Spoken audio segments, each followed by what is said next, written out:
What is a dermal denticle?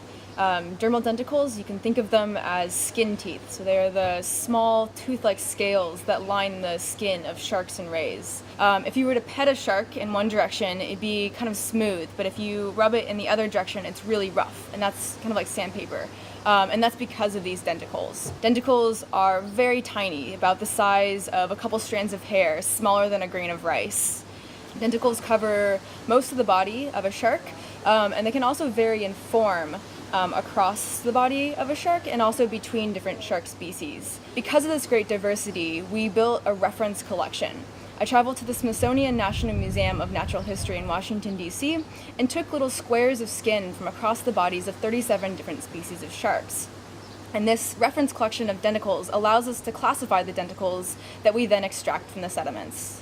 As you saw, we collected large bulk bags of sand from the reefs. Finding the denticles in this really large amount of sediment is sort of like finding a needle in a haystack. So to get rid of all of this carbonates, all of the pieces of shell and coral in that bulk bag, we digest it away using acetic acid, similar to pouring vinegar on an eggshell. That then leaves us with a much smaller pile of material to then pick through under a microscope very carefully in order to find the denticles. So how do the denticles actually get into the sediments?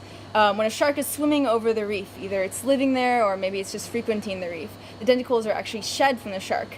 They then sink to the bottom. You can think of that as a denticle rain, and they're then preserved in the sediments. So on the modern reefs here, a lot of the surveys basically report 0 sharks or very few sharks. And so by finding denticles in these sediments, it can tell us about the sharks that maybe these surveys aren't seeing, or the sharks that used to live on the reefs in Curacao.